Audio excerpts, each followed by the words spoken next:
Sir నమస్కారం sir. నమస్తే.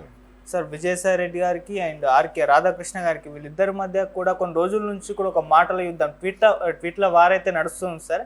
ఇద్దరు కూడా ఓపెన్ ఛాలెంజ్ చేసుకున్నారు డిబేట్కి రావాలి అని చెప్పేసి. ఆయన నేను వస్తాను, నేను సిద్ధమే అన్నారు, ఈయన నేను సిద్ధమే అని చెప్పేసి అని అంటున్నారు. మరి డిబేట్ జరిగే అవకాశం కనిపిస్తుందా? మళ్ళీ ఆయన ఏబిఎన్ కూడా రానన్నారు, ఢిల్లీలో పెట్టేసుకుందామని విజయసాయి రెడ్డి గారు ఒక అడ్వైస్ అయితే ఇచ్చారు. మళ్ళీ వీళ్ళ మధ్య డిబేట్ జరిగే అవకాశం ఉందా? ఏ అంశాల మీద ప్రధానంగా వీళ్ళు డిబేట్ చేస్తారు? మీరు దీని గురించి ఏం చెప్తారు సార్? అంటే కేంద్ర ప్రభుత్వ నిఘా సంస్థలకి మనం అప్లికేషన్లు పెట్టుకుందాం అన్నాడు ఆయన. దరఖాస్తు చేసుకుందాం. దరఖాస్తు దేనికోసం?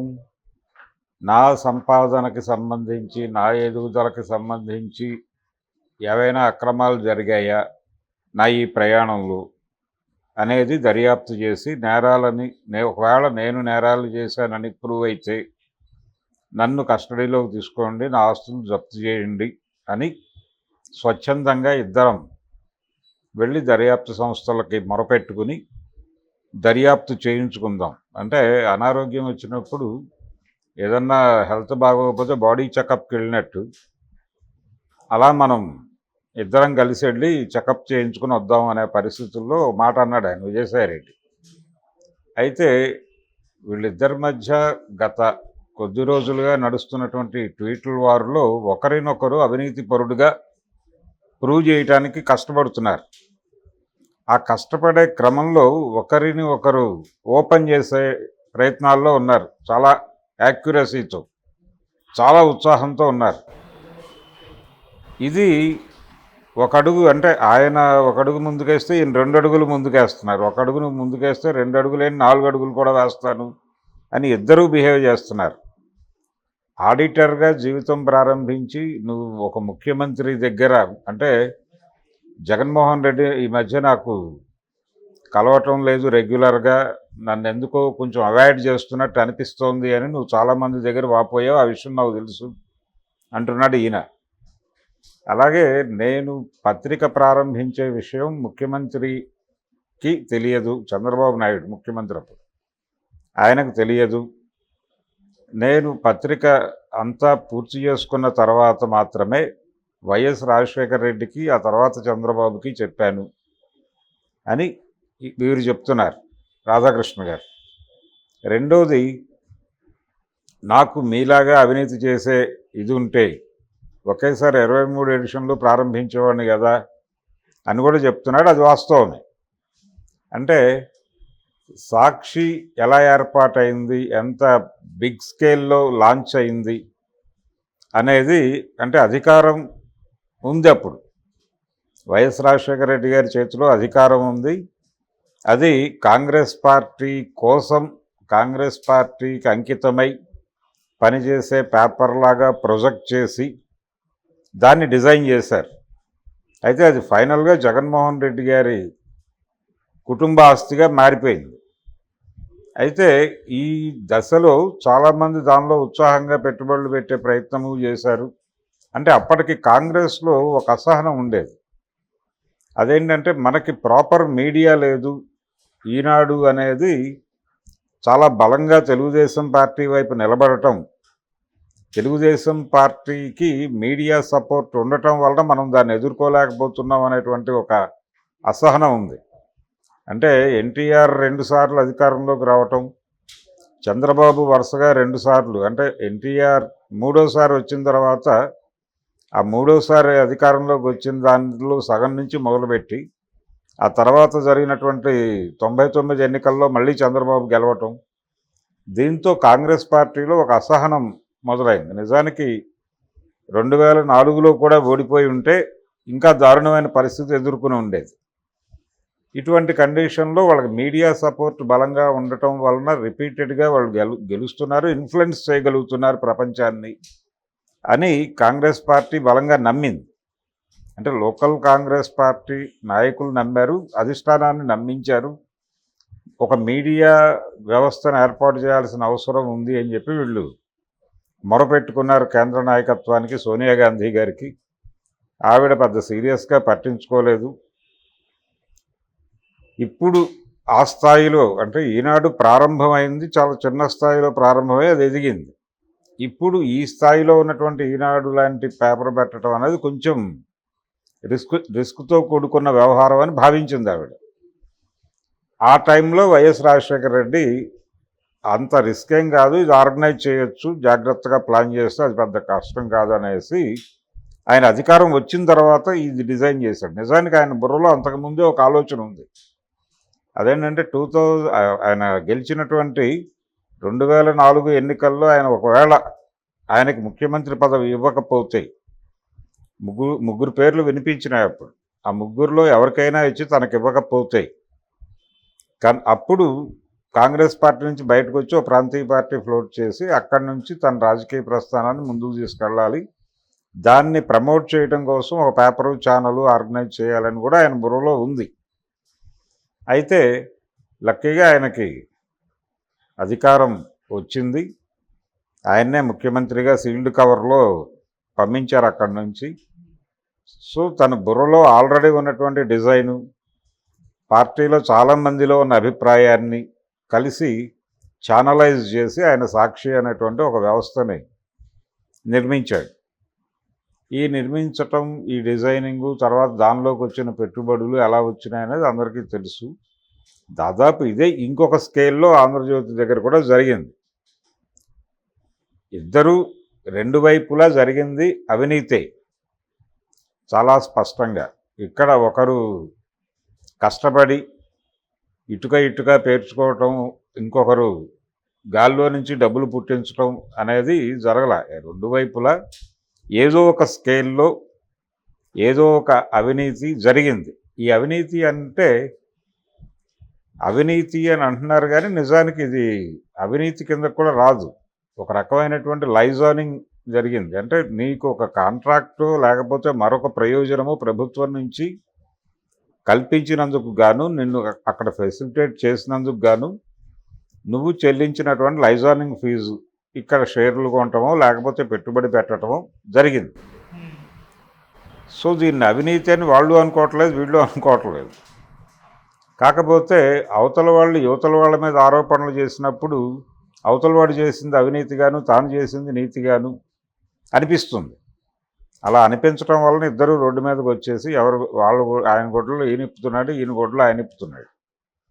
ఇలా పరస్పరం ఈ డిస్కషను ఢిల్లీ లెవెల్లో పెట్టుకుందాం అంటే ఈయనేమో రమ్మంటున్నాడు డిబేట్కి, తన ఛానల్కి. డిబేట్కి వచ్చిన తర్వాత ఆ లైవ్ కావాలంటే మీరు సాక్షిలో కూడా ఇచ్చుకోండి, నేను పర్మిట్ చేస్తాను అంటున్నాడు. ఈయన ఆఫర్ ఇచ్చాడు. అలా కాదు, నీ ఛానల్కి నేను రావడం ఏంటి, మన ఇద్దరం కలిసి బహిరంగంగా ఇంకెక్కడైనా డిబేట్ పెట్టి దాన్ని ప్రపంచంలో ప్రతి ప్రసార మాధ్యమం లైవ్ ఇచ్చేలాగా చేద్దాం అనేది ఆయన చెప్తున్న మాట. ఇదేది జరగదు. కాకపోతే ఈ ట్వీట్ల యుద్ధం నడుస్తుంది. ఎవరి మద్దతుదారులు వాళ్ళకి పోగుపడ్డారు, ఎవరి మద్దతుదారులు వాళ్ళకు అనుకూలంగా ఆల్రెడీ వ్యాఖ్యానాలు మొదలుపెట్టేశారు. ఇక్కడ ఎవరూ సచ్చీలురు లేరు. ఇద్దరూ కూడా వారి వారి ప్రయాణంలో వాళ్ళ పద్ధతిలో వాళ్ళు డిజైన్ చేసుకుని ఎదిగారు. అంటే విజయసాయిరెడ్డి కంటే కూడా కంపారిటివ్గా విజయసాయిరెడ్డిని సపోర్ట్ చేస్తున్నటువంటి పార్టీ, ఆ పార్టీకి మద్దతుగా నిలబడినటువంటి మీడియా సంస్థలు అవి డిజైన్ చేసినట్లుగా ఆంధ్రజ్యోతి డిజైన్ కాల, అది వాస్తవం. అంటే ఇక్కడ ఈయన కష్టం, ఈయన కృషి ఉంది. అయితే పరిస్థితులు అలా అనుకూలంగా వచ్చేలాగా ఆర్గనైజ్ చేసుకోగలిగాడు ఆయన. పెరిగాడు. అలాగే ఇంకొక మాట మాట్లాడుతున్నాడు ఆయన రిపీటెడ్గా ఈ మధ్య ఈ డిస్కషన్లో. గత ప్రభుత్వాలు రెండు, అంటే ఇక్కడ కేసీఆర్ అక్కడ జగన్ ఉన్నప్పుడు చాలా సఫర్ అయ్యాం మేము, ఆర్థికంగా చాలా ఇబ్బంది పెట్టారు. ఒక దశలో జగన్మోహన్ రెడ్డి నాకు ఒక ఆఫర్ ఇచ్చాడు, ఎంత కావాలి అని అడిగినప్పుడు నేను మీరు ప్రజాస్వామికంగా పరిపాలించండి చాలు అన్నాను తప్ప నేను అడగలేదు. అడుగుంటే కనుక నాకు అది వచ్చేసేది, అది పెద్ద ఇష్యూ కాదు, నీకంటే చాలా పెద్దవాడిని అయ్యేవాడిని నేను, కానీ నేను అలా అంగీకరించలేదు, నేను విలువలకు కట్టుబడి ఉన్నాను అని చెప్తున్నాడు. అయితే ఇబ్బంది పడిన మాట వాస్తవమే. అయితే జ్యోతి ఒక డిజైన్లో వెళ్ళింది. అప్పుడు ఆ డిజైన్ ఏంటంటే కేంద్రంలో భారతీయ జనతా పార్టీ అధికారంలో ఉండటం అనేది ఒక రకంగా కలిసి వచ్చినటువంటి అంశం. ఓకే. కనిపించకుండా ఒక ఆశీర్వాదం నడిచింది. వీళ్ళు కొంత ఆ దిశగా తమని తాము రూపొందించుకున్నారు. ఆ రక్షణ గొడుగు తన మీదకి ప్రసరించేలాగా ఆయన చూసుకోగలిగాడు. అదే ఉపయోగపడింది. అలా తను నిజంగా ఇబ్బంది పడిన మాట వాస్తవమే, కానీ ఆ ఇబ్బంది నుంచి బయటపడటానికి ఆయన మార్గం ఆయనకుంది. అలా ఇబ్బంది పడటం వల్ల దాని ప్రయోజనం తర్వాత పొందొచ్చు అని కూడా అనుకున్నాడు.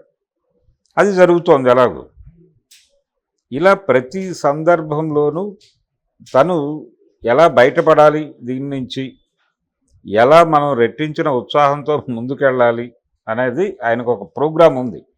ఆ ప్రోగ్రాం ఏ వ్యాపారస్తుడికైనా ఉంటుంది. ఇది మీడియా యుద్ధంగా చూడక్కర్లేదు. ఇది ఖచ్చితంగా రెండు వ్యాపార సామ్రాజ్యాల తాలూకా యుద్ధం అంతే. ఆ యుద్ధంలో భాగంగా నువ్వు ఇంత అవినీతి చేసావంటే నువ్వు ఇంత అవినీతి చేసావని మాడుకున్నారు. ఇద్దరు చేసింది ఒక రకంగా తప్పే. కాకపోతే దీన్ని సమర్థించుకోవటానికి లైజానింగ్ కిందకి తీసుకురావచ్చు. అప్పుడు వీరు చేసినవి తప్పులు కాదు, వారు చేసినవి తప్పులు కాదు. ఎవరు తప్పులు చేయలే. ఎవరి పద్ధతిలో వాళ్ళకు ఉన్నటువంటి శక్తి సామర్థ్యాలను ఉపయోగించుకుని ఈ రకమైనటువంటి సామ్రాజ్యాలు నిర్మించుకోగలిగారు. ఓకే. అంటే మార్కెట్ ఎకానమీ లక్షణమే అది. మార్కెట్ ఎకానమీ లక్షణం ఏమిటంటే పరుగు పందెం వ్యవస్థ మంది. ఈ పరుగు పందెం వ్యవస్థలో ఎవడు పరిగెట్టగలడో వాడు ముందుకెళ్తాడు, పరిగెట్టలేని వాడు కనుమరుగైపోతాడు. ఇది సిద్ధాంతం. ఇక్కడ విలువలు అవి లేవు. అవన్నీ ఉన్నాయని భ్రమ కల్పిస్తారు అంతే. అవి ఏవీ లేవు. స్పష్టంగా నువ్వు పోటీలో పాల్గొని గెలవగలిగితే బతుకుతావు, గెలవలేకపోతే మరణిస్తావు అంతే. యాజ్ సింపుల్ యాజ్ దట్ అంతే. అదే సిద్ధాంతం మీద నడుస్తోంది. అప్పుడప్పుడు అవతల వాడిని విమర్శించాలనుకున్నప్పుడు విలువలు అనేది పట్టుకొచ్చి మాట్లాడతారు. వీరి మీద వారు విలువల అస్త్రం ప్రయోగిస్తే వీరు కూడా వారి మీద విలువల అస్త్రమే ప్రయోగించి వలువలు ఊడ్చుకుని రోడ్డు మీద నిలబడి మాట్లాడుకుంటున్నారు. అది జరుగుతున్న వ్యవహారం. ఇది చూస్తే నిజంగా హాస్యాస్పదమైనటువంటి గొడవగానే కనిపిస్తుంది. కాకపోతే ఇది వీళ్ళిద్దరూ కలిసి కూర్చుని మాట్లాడుకుంటారని నేనైతే అనుకోవడం లేదు. చాలా స్పష్టంగా ఇది ఇంకొక వారం రోజులు కొనసాగుతుంది. ఆ తర్వాత ఎవరి గోల్లో వాళ్ళు పడిపోతారు. నిజానికి ఆయన ఒక ఛానల్ పెడతానన్నాడు ఆ మధ్య, విజయసాయిరెడ్డి గారు. వారించారు నన్ను, గతంలో ఇంతకు ముందే పెట్టుండేవాడిని, అప్పుడు వారించారు, ఇప్పుడు ఎవరు వారించినా వినను నేను పెట్టేస్తానన్నాడు ఆ మధ్య. ఆయన మీద ఒక సెక్స్ స్కాండల్ వచ్చిన రోజున. ఆ తర్వాత మరి ఎందుకనో ఆయన వారించినట్టున్నారు. మళ్ళీ ఆ ప్రస్తావన ఎక్కడ చేయట్లేదు ఆయన. కాకపోతే ఆ టైంలో కొంత సన్నాహాలు జరిపేటువంటి ప్రయత్నం అయితే చేశాడు. ఫైనల్గా అది ఆగింది. ప్రస్తుతం తన రాజకీయంగా తన ఉనికి చాటుకోవడానికి ఆయన కష్టాలు ఆయన పడుతున్నాడు. ఆడిటర్గా నేను ఎదిగాను అని చెప్తున్నాడు. ఓకే, అంటే ఆయన లెవెల్లో ఆయన చేయగలిగినటువంటి పొలిటికల్ ఇన్ఫ్లుయెన్స్ ఖచ్చితంగా ఆయన ఒక పార్టీకి చాలా దన్నుగా ఉన్నాడు. కొన్ని కష్టాలు కూడా పడ్డాడు. 12 నెలలు జైల్లో ఉన్నాడు. ఆ టైంలో ఆయన మీద కొంత బురద జల్లే ప్రయత్నం వీళ్ళు చేశారు. బురద కాదు, వాస్తవంగా ఉన్నవే రాసే ప్రయత్నం చేశారు. వీళ్ళ మీద వాళ్ళు రాశారు. ఇది టోటల్గా ఒక లిబరలైజ్డ్ ఎకానమీలో రెండు వ్యాపార సామ్రాజ్యాలు ఎలా ఏర్పడతాయి, దీనికి సంబంధించి జాగ్రత్తగా చదువుకుంటూ ఉంటే ఈ వివాదం అంతా, ఇది కూడా ఒక ఐ ఓపెనర్ ప్రపంచానికి. కాబట్టి దీన్ని జాగ్రత్తగా స్టడీ చేస్తే ఈ సమాజంలో ఎలా ఎదగాలో మనకు అర్థమవుతుంది. దానికి దీన్ని ఒక కోర్సుగా తీసుకుని అధ్యయనం చేయాల్సిన అవసరం అయితే పిల్లలకు ఉంది. ప్రతిదీ ఇలాంటి కార్పొరేట్ వివాదం ఏదైనా కానీ జాగ్రత్తగా అధ్యయనం చేయదగినటువంటి వ్యవహారమే.